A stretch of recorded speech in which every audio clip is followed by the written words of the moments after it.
Hello student, my name is Kishore Kumar and I'm gonna teach you business study and this is the lecture number 5. आपने इससे पहले नहीं देखे हैं lecture number 4 या इससे पहले जो क्लास हैं first, second, third and fourth, तो आप ज़रूर देख लें क्योंकि इस क्लास को आप उतना ही इफेक्टिव बना पाएंगे जितना आपने प्रीवियस को अच्छे से देखा होगा, रिकॉल किया होगा। इस क्लास के अंदर हम टॉपिक क्या पढ़ने वाले हैं? Investment decision. Let's start the today's topic about the investment decision. And the last class हमने क्या डिस्कशन किया था? We took an overview about the three major important decision. The first, second and third. The first, अगर मैं एक बात करूं कि एक हमारा डिसीजन था फाइनेंसिंग डिसीजन था, एक इन्वेस्टमेंट डिसीजन था एंड एक था डिविडेंड डिसीजन। तो हमारे पास में ये तीन मोस्ट इंपॉर्टेंट डिसीजन थे जिनमें से हम इन्वेस्टमेंट डिसीजन को आज कंसिडर कर रहे हैं कि इन्वेस्टमेंट डिसीजन क्या है। जो कल पढ़ा वो एक जस्ट ओवरव्यू था, आज हम पढ़ेंगे डिटेल में कि इन्वेस्टमेंट डिसीजन एक्चुअली में क्या है। Okay, let's start. Investment decision, देखिए इन्वेस्टमेंट डिसीजन या फिर कैपिटल बजटिंग डिसीजन, ये दोनों वर्ड को ध्यान से देखें। इन्वेस्टमेंट डिसीजन क्या है, कैपिटल बजटिंग डिसीजन क्या है? Way to invest fixed capital. जब आप इन्वेस्ट करते हैं तो इन्वेस्ट के लिए आपके पास कौन सी ऑप्शन होती है? इन्वेस्ट का मतलब एक चीज़ तो सही है कि अगर आप मैं ये कहूँ कि कहीं ना कहीं आप पैसा लगाने वाले हैं। अब आपके पास में दो ऑप्शन हो सकते हैं कि आप ये कह सकते हैं करंट एसेट कह सकते हैं एंड फिक्स एसेट कह सकते हैं। जब बात फिक्स एसेट की होगी तो मैं उसको एज ए कैपिटल बजटिंग यानी उसको कैपिटल डिसीजन भी बोलूँगा, यानी ये मेरा कैपिटल डिसीजन भी है। तो आप इसको कैपिटल डिसीजन बोलते हैं।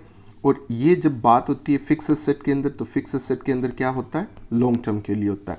और अगर मैं ये कहूँ कि फिक्स एसेट पे जो पैसा इन्वेस्ट होता है ये हमारे लिए मोस्ट इम्पोर्टेंट है।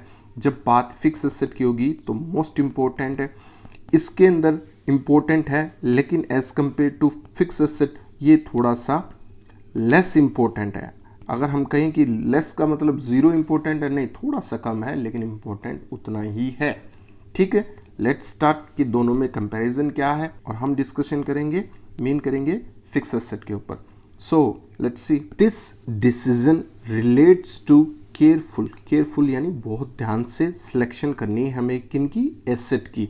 इन विच फंड विल बी इन्वेस्टेड, उन एसेट को बहुत ध्यान से सोच समझ के ही सिलेक्ट करना है जिनमें हम पैसा इन्वेस्ट करने वाले। बाय द फर्म के द्वारा जो पैसा invest, firm has many option. देखिए पैसा आपको जब इन्वेस्ट करना होगा तो आप ये नहीं कह सकते सिर्फ एक ही चॉइस है। अगर एक ही चॉइस है तो फिर तो ये मानो फाइनेंस मैनेजर का कोई डिसीजन का कोई रोल ही नहीं रहेगा। आपके पास में नंबर ऑफ ऑप्शन है और आपको बेस्ट अल्टरनेट चूज करना है कि कहाँ पैसा लगाना चाहिए ताकि फ्यूचर में आने वाले टाइम में आपको अच्छा खासा इन्फ्लो हो, पैसा अच्छी रिटर्न के साथ में आए, आपका डिसीजन सक्सेसफुली हो, गेन हो आपको। और अल्टीमेटली जो फाइनेंस मैनेजर का यही डिसीजन होता है, अगर रिजल्ट प्रॉफिट मेकिंग होता है, कंपनी अच्छी ग्रोथ करती है और शेयर होल्डर के आपके मार्केट में शेयर प्राइस बढ़ती है, तो that's the main role of the finance manager. So यहाँ पर यही माना जाएगा कि फाइनेंस मैनेजर ने डिसीजन बहुत सही लिया। To invest there fund but has to select most appropriate. सबसे ज़्यादा ये है कि हमें जो हमारे पास में नंबर ऑफ ऑप्शन है उनमें से सिलेक्ट कौन सा करना है? क्या सबसे खराब को सिलेक्ट करना है? अगर सबसे खराब को सिलेक्ट करना है तो फिर फाइनेंस मैनेजर को क्यों रखा हुआ है, क्यों इतनी हायर पे कर रहे हैं उसको? वो तो हम भी डिसीजन ले ही सकते हैं, गलत ही लेना है तो। सो यहाँ पर मोस्ट अप्रोप्रिएट डिसीजन लेना है investment which will bring maximum benefit, जिससे हमें सबसे ज़्यादा आने वाले टाइम में फ़ायदा हो। Firm and deciding selecting most appropriate proposal to. देखिए यहाँ पर एक ही चीज़ है, जब बात सिलेक्शन की होगी तो हमें सबसे ज़्यादा जो मोस्ट अप्रोप्रिएट होगा वही चूज़ करना है, वही हमें हमारा पैसा लगाना है। अब यहाँ पर देखिए, the firm invest fund acquiring, पैसा कहाँ कहाँ लगा सकती है कंपनी? द फर्म इन्वेस्ट कर सकती है फिक्स एसेट के अंदर and as well as current asset.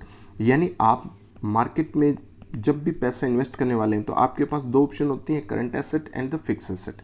और ये हमने as a role of finance management में भी हमारे टॉपिक में आ गया था, जिसमें मैंने इजी टू रिमेंबर के लिए बताया था कि बैलेंस शीट के हिसाब से ये दोनों चीज़ें लेनी है। सो पैसा फिक्स एसेट में भी इन्वेस्ट कर सकते हैं आप और करंट एसेट में।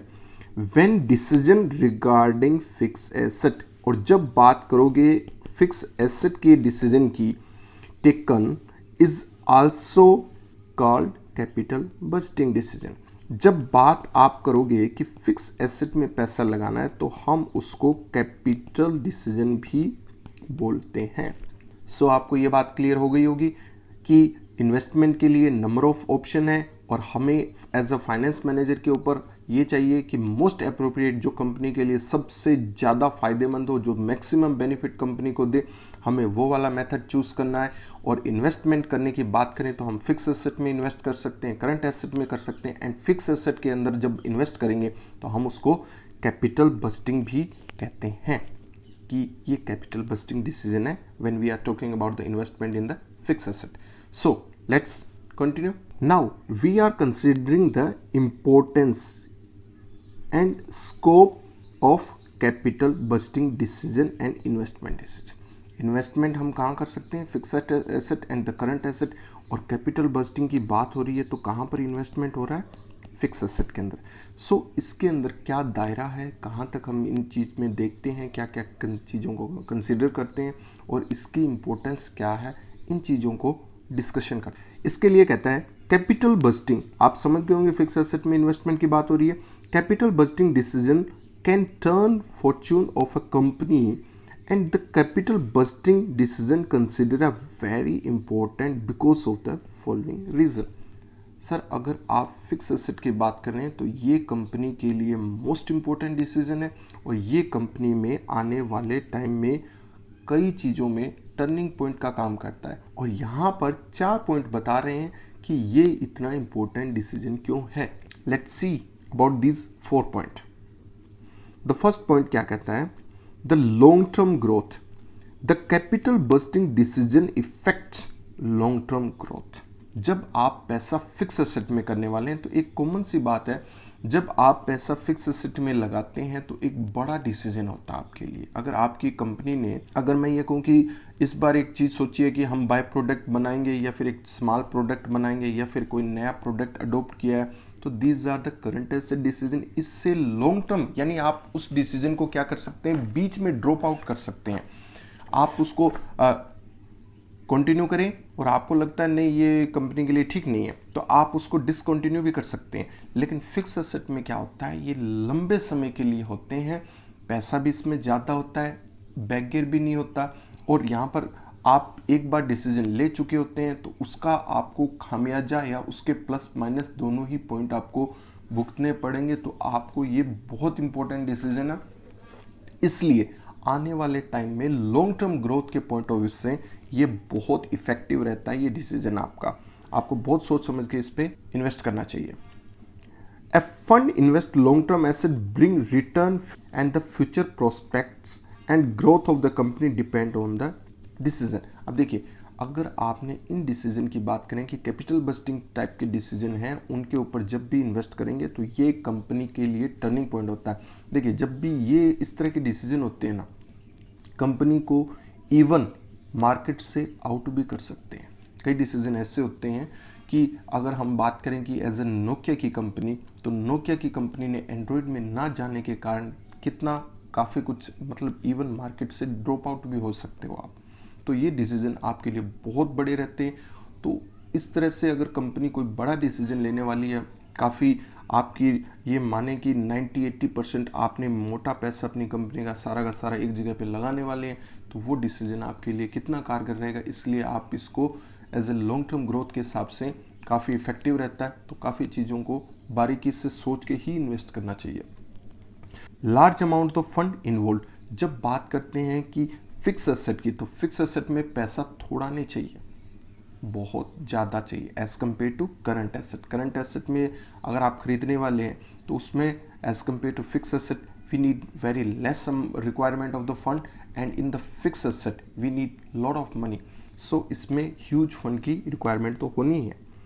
जब बात ही फिक्स एसेट की है, investment in long term project और buying fix asset involve huge amount fund if wrong proposal. आपको ये पता है कि ये चीज़ है कि आपका मोस्ट ऑफ कंपनी का अच्छा खासा ह्यूज फंड इसमें लगेगा। अगर आपने कंपनी में से मोटा पैसा लगा के अगर वो डिसीजन आपका गलत साबित हो गया तो क्या होगा, may result waste of huge amount, आपका सारा का सारा पैसा वेस्ट भी हो सकता है। इवन मैंने यह कहा कि कंपनी भी शट डाउन हो सकती है, मार्केट से आउट हो सकती है, lot of crisis you have to face. So in decision में काफ़ी पैसा लगता है, तो मोटा पैसा एक बार कंपनी का वेस्ट हो जाए तो ये मानिए कि वेरी हार्ड होता है कम बैक करना। नाउ रिस्क इन्वॉल्व, अब ये बताएं कि अगर आपने, मैं ये कहूँ कि पैसा आप इन्वेस्ट करने वाले हैं फिक्स एसेट में तो ज़्यादा पैसा चाहिए, और अगर ज़्यादा पैसा चाहिए तो उसमें खतरा थोड़ा है या ज़्यादा है, इसमें खतरा भी बहुत ज़्यादा हो। The fix asset decision involve huge fund and also bring risk, return come long run and a company has to bear a risk long period time and the return to the fixed asset decision involve huge fund and also big risk because of the return come। देखिए इसके अंदर risk भी उतना ही, क्योंकि आने वाले time की return आपके इसी के ऊपर तो डिपेंड होती है, तो इसके अंदर बहुत बड़ा आपका पैसा भी जा रहा है तो बहुत बड़ा रिस्क भी है, आपका खतरा भी उतना ही साथ में इसके अटैच है। जो आने वाले टाइम में आपका जो रिटर्न रहेगी वो आपकी इसी long term investment fix asset capital budgeting decision पे ही तो डिपेंड करती है। इररिसीवेबल डिसीजन, देखिए अगर आपने एक बार डिसीजन ले लिया और मान लीजिए कि आपने कोई डिसीजन ऐसे लिया कि मैं 5,000 करोड़ कहीं पर लगाऊंगा, तो आपने वो पैसा अगर आपने लगा दिया, आपका प्रोजेक्ट था 5 साल के अंदर कोई प्लांट मशीनरी या कोई और फिक्स एसेट के अंदर, अगर मैं आपको ये कहूँ कि आपको 3 साल हो गए इस टाइम पीरियड को, इस प्रोजेक्ट को इतना टाइम देते हुए, तो आप 4th ईयर और 5th ईयर तक पहुँच चुके हैं, अब बैक गेट डालना बहुत मुश्किल है, आप वापस इररिसीवेबल डिसीजन नहीं ले सकते। सो 5 पॉइंट की बात करें तो इम्पोर्टेंट डिसीजन है, one of the most important. क्यों इंपॉर्टेंट है? The first, so long term growth आपकी fix asset capital budgeting decision पे डिपेंड करती है, ह्यूज अमाउंट लगती है टर्निंग, और इसमें रिस्क भी बहुत है, और बैक गियर इररिसीवेबल है, ये अपनी कंपनी के लिए टर्निंग पॉइंट का काम करती है। So these are the important points and the scope of the investment decision. Now come to the next factor affecting investment. कौन कौन सी ऐसी बातें हैं जो कि कैपिटल बजटिंग डिसीजन को प्रभावित करती हैं, यानी जब आप इन्वेस्टमेंट करने वाले हैं तो किन किन बातों को आपको सोचना ही पड़ेगा। सो द फर्स्ट पॉइंट क्या कहता है? Cash flow of the project, ये मोस्ट इंपॉर्टेंट हो गया, पहला ही पॉइंट। आप जब भी पैसा कहीं पर लगाने वाले हैं तो अगर मैं आपको ये कहूँ कि आपने एक बहुत बड़ा पैसा अपना बिजनेस का आपने किसी फिक्स एसेट पे लगाया है, तो आप उससे क्या एक्सपेक्टेशन रखते हैं कि वो आपको अच्छी खासी कमाई भी करके दे। तो आपके जो रेगुलर के जो खर्चे हैं, डे टू डे खर्चे हैं, वो इतना कैश फ्लो जनरेट जरूर करे कि वो खर्चे जरूर निकल आए। ठीक है, यानी अगर किसी बिजनेस में आपने स्टार्ट किया और बिजनेस में कुछ नया पार्ट पोर्शन या कुछ और फिक्स एसेट में किया, तो कम से कम वो शुरुआत में किसी भी बिजनेस का अगर कामयाबी का पॉइंट ये कहें कि अगर वो बिजनेस लागत भी निकाल लेता है जो उसके डे टू डे खर्चे हैं, तो शुरुआत अगर वो लागत को भी कवर कर लेता है अपनी, तो वो उसकी कामयाबी भी ही मानी जाती है। आने वाले टाइम में वो अपने कोर्स से जरूर ऊपर रिटर्न दे। सो अगर कोई प्रोजेक्ट ऐसा है जिसका कैश फ्लो आने वाले टाइम में ये ज़्यादा दे रहा है उसकी कोस्ट से, और ये जो डेली की है, तो स्टार्टिंग में अगर ये वाली केस आपके पास में है तो कोई दिक्कत वाली बात नहीं है। स्टार्टिंग में शुरुआत में अगर ये चीज़ आपके पास है, अगर ये इक्वल भी है तब भी बात कोई दिक्कत नहीं है। शुरुआत में तो आप डे टू डे जो खर्चे हैं बिजनेस में जिसमें आपने प्रोजेक्ट में लगाए वो अपनी लागत भी रिकवर कर रहा है, तो ये बहुत अच्छी बात है। आने वाले टाइम में वो डेफिनेटली इसको अच्छी रिटर्न के साथ में कवर कर लेगा। Proposal to expect regular amount of the cash flow to meet day-to-day requirement. The amount of cash flow investment will be able to generate must assess properly before. ये हमें अच्छे से पैसा इन्वेस्ट करने के बाद में सोचना है, पहले सोचना है, ये पहले ही सोच लेना है आपको। क्या इस प्रोजेक्ट में मैं पैसा लगाने वाला हूँ, क्या ये शुरुआत में अपनी जो डेली के रोजमर्रा इसके ऊपर जो खर्चे होने हैं, क्या वो अपनी लागत को रिकवर कर सकता है? अगर वो लागत ही नहीं रिकवर कर सकता है तो आप ये देख लें कि वो इतना कैश फ्लो जनरेट नहीं कर रहा कि वो अपने कोस्ट को, या इक्वल टू कह सकते हैं कोस्ट को, जो डेली के बेस पे कोस्ट है, अगर वो रिकवर नहीं कर रहा है तो आपको उस प्रोजेक्ट में क्या पैसा लगाना चाहिए? नो। फिर नहीं लगाना चाहिए। सो नेक्स्ट पॉइंट क्या कहता है, return of the investment. The most important criteria to decide investment proposal is the rate of the return able to bring back the company from the income. For if a project A is bringing 10% return, project B is 15%, prefer project B. अगर आपके पास, देखिए हम पहले ही बता चुके हैं investment के अंदर क्या है, मोस्ट अप्रोप्रिएट ऑप्शन को सेलेक्ट करना है, क्योंकि आपके पास इन्वेस्ट करने के कई प्रोजेक्ट हो सकते हैं, कई नंबर ऑफ अल्टरनेट हो सकते हैं कि मुझे यहाँ भी लगा सकता हूँ। तो अगर हम बात करें प्रोजेक्ट ए है एंड प्रोजेक्ट बी है, ये आपको 10% कमाई करके देगा और ये 15% कमाई करके देगा। ऑब्वियसली बात है, आप कौन सा चूज करेंगे, प्रेफर टू प्रोजेक्ट बी। सो जो चीज़ आपको सबसे ज़्यादा, यानी अगर मैं ये कहूँ कि आपको अगर कोई हायर रिटर्न दे तो आपको उस वाले प्रोजेक्ट में इन्वेस्ट करना चाहिए। इन्वेस्टमेंट क्राइटेरिया, देखिए अगर हम बात करें कि आपने कैश फ्लो को देख लिया, उसकी रिटर्न को देख लिया, अच्छी रिटर्न दे रहा है, अच्छा कैश फ्लो देगा, अब अदर छोटे मोटे जितने भी आपके रेस्ट डिसीजन है वो भी आप फैक्टर हैं जो भी हैं छोटे मोटे, उनको भी definitely you have to consider. So along with the risk return cash flow there is the various other criteria. अब इसके अलावा छोटे मोटे और भी तो हो सकते हैं ना criteria, helping to select the investment proposal. अब देखिए आपने ये सोच लिया कि मैं ये प्रोजेक्ट करूंगा, अच्छी रिटर्न देगा, अच्छा कैश फ्लो देगा, पर क्या वो प्रैक्टिकली फिजिबली पॉसिबल तो है? क्या वो आपने जो सोचा है प्रेजेंट में मार्केट में, क्या उसके जैसी टेक्नोलॉजी, उसके जैसी लेबर क्या आपको मिल सकती है? क्या रिसोर्सेज उस जैसे आपने जो सोचा है वो अवेलेबल है या नहीं? आपने सोच तो अच्छा लिया, पर क्या वो प्रैक्टिकली धरातल पे अगर बेस पे देखे जाएं, क्या वो हो सकने वाला काम है या नहीं हो सकने वाला काम? ये भी आपको साथ में सोचना है, क्योंकि आपने कुछ भी सोचा, रिटर्न अच्छी देगा, कैश फ्लो अच्छी देगा, पर ये प्रैक्टिकली पॉसिबल ही नहीं है, तो फिर वो क्या फ़ायदा होगा आपको? तो इन चीज़ों को भी देखना है कि जो सोचा है क्या उस जैसी टेक्नोलॉजी की मशीनरी मार्केट में अवेलेबल है, उस जैसी एफिशिएंट ट्रेंड लेबर अवेलेबल है, या फिर अदर क्राइटेरिया भी आपको इसके साथ में जरूर देखने हैं। The decision invest a particular project involve number of calculation. आपको हर छोटी छोटी बातों को, छोटी मोटी सब बातों को कैलकुलेट करके देखना है।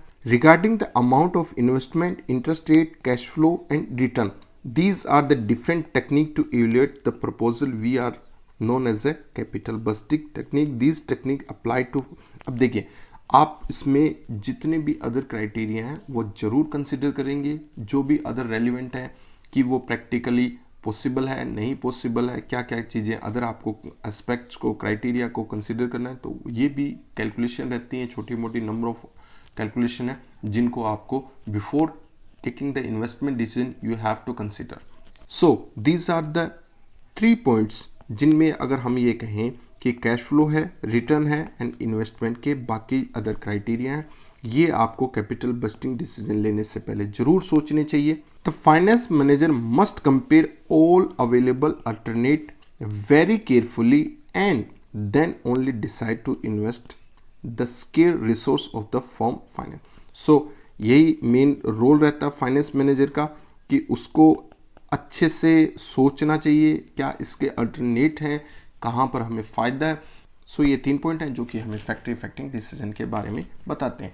सो हमने पढ़ा इन्वेस्टमेंट डिसीजन क्या है, उसका मीनिंग क्या है, उसकी इंपॉर्टेंस क्या है, स्कोप क्या है and factor affecting the investment decision. Thanks.